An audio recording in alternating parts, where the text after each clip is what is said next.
Aí no vídeo sobre PDRN, mudei de ideia, a Cláudia Lamego 6404 colocou o seguinte: o mesmo com o Endolaser, desde o início do ano. De uma hora para outra vi surgirem muitos experts, mesmo sem casuística, sem experiência com o novo procedimento. Eu achei importante a gente conversar para comentar um pouquinho sobre esse apontamento levantado pela Cláudia, que de certa forma já deixa claro, de alguma forma, concordar comigo, mas não apenas porque esse assunto pode ter um tom polêmico ou com ele a gente querer causar, né? Aliás, atitude muito comum nesse mundo digital, mas porque, de fato, ele exige a nossa reflexão, e eu diria que continuada, tão continuada quanto as inovações na cosmiatria.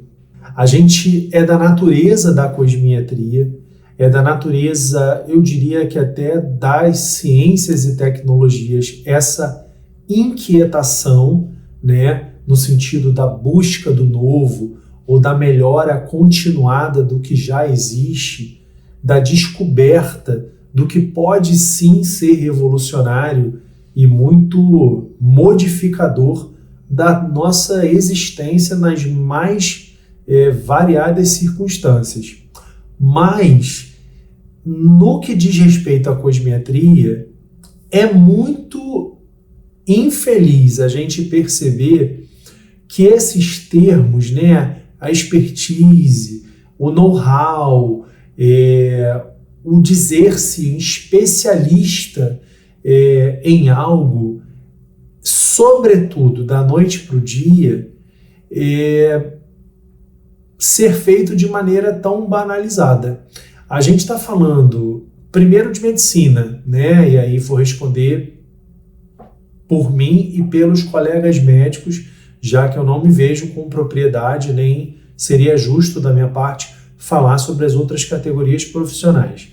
Mas acho muito curioso que as pessoas se digam experts em algo que está no seu boom, né? Tá fazendo barulho, né? Quer dizer, é como se você fosse... Eu vejo que, grosseiramente, em relação a esse assunto, é como se existissem dois perfis, dois grandes braços, né, nessa divisão do perfil médico.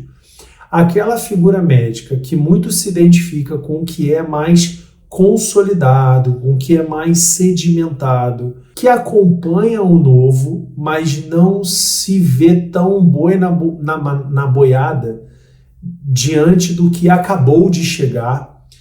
Há uma observação, um período maior de análise crítica para a aquisição daquele novo comportamento, daquele novo tratamento, daquela nova conduta, daquela nova tecnologia, daquele novo dermocosmético, para aí sim incluir no exercício cotidiano da sua medicina. E há um outro grande braço, que é do colega médico ou da colega médica, que está sempre ali seguindo o que é inovador, o que acabou de chegar, o que, com todo o barulho da indústria, e aí não tem como a gente não colocar dessa forma, porque quem faz o barulho é a indústria, quase sempre porque a gente está falando de produtos, quase sempre porque a gente está falando de tecnologia por trás de novos injetáveis, de novos ativos, de novas tecnologias. Então, quase sempre, se não sempre, o barulho será feito pela indústria. E para estes colegas, esse barulho parece ser suficiente, e aí eu não estou aqui julgando, tá, pessoal, porque conheço figuras absolutamente muito bem-sucedidas em ambos os braços, digamos que um mais conservador e um pouco mais arrojado, tá? Pegando emprestada aí a linguagem dos investimentos financeiros.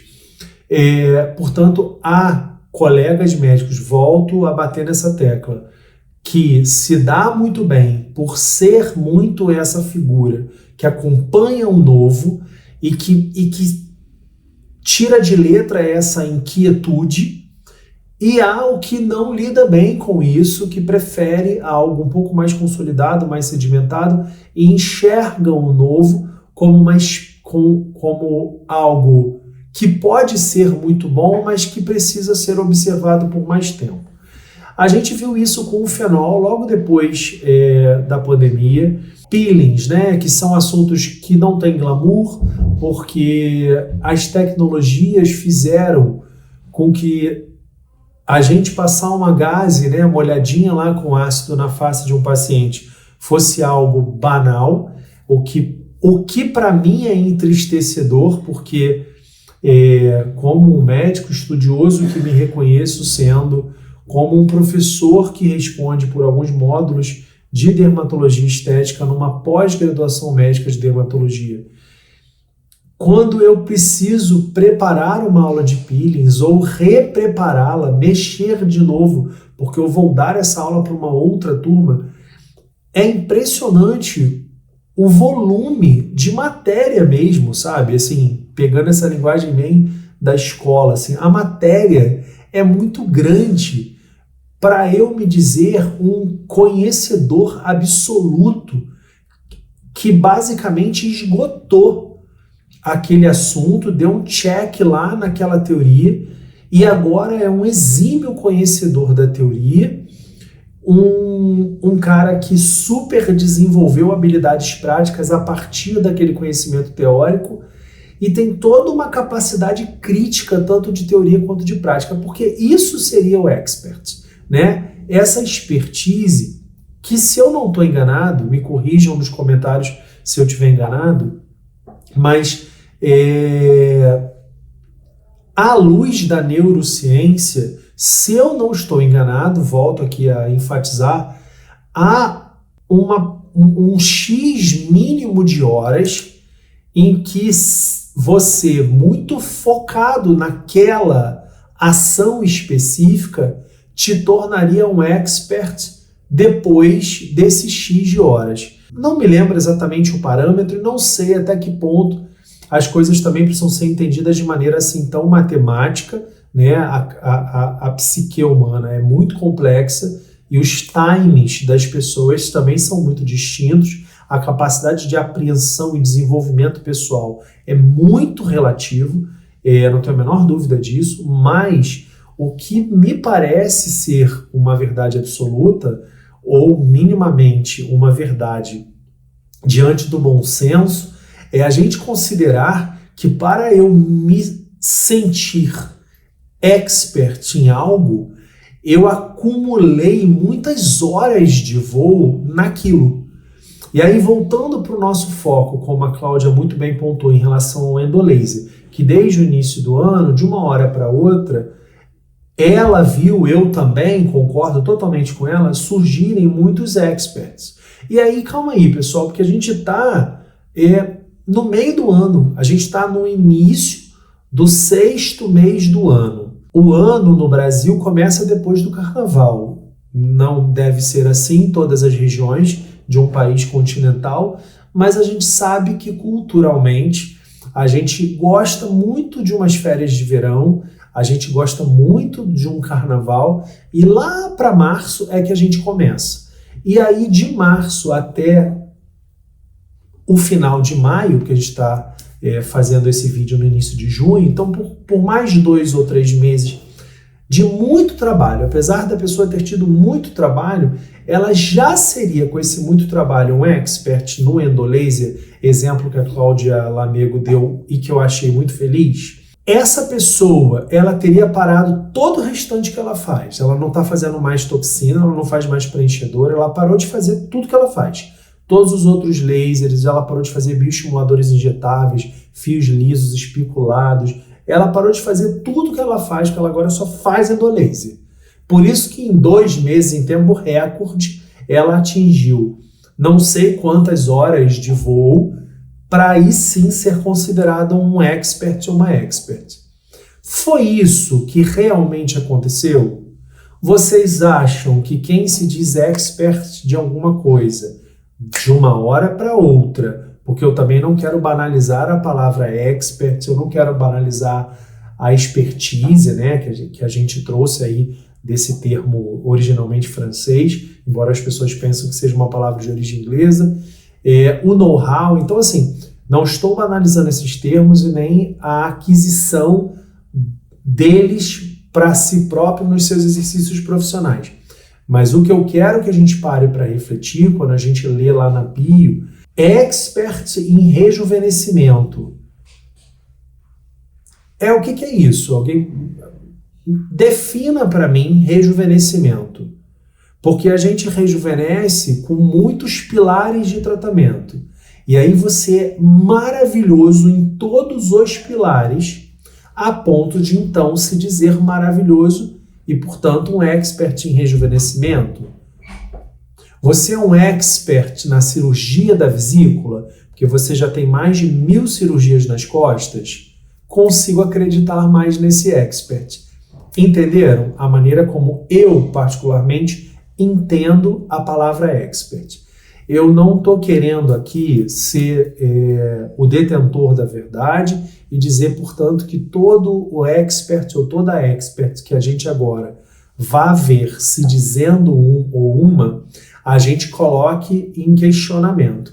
Não é isso, porque aí eu estaria desacreditando em pessoas que são muito sérias e que há anos, há décadas, são absolutamente estudiosas de um dado assunto, guardam verdadeiro afinco por aquela parte da matéria há muitos anos no cenário profissional.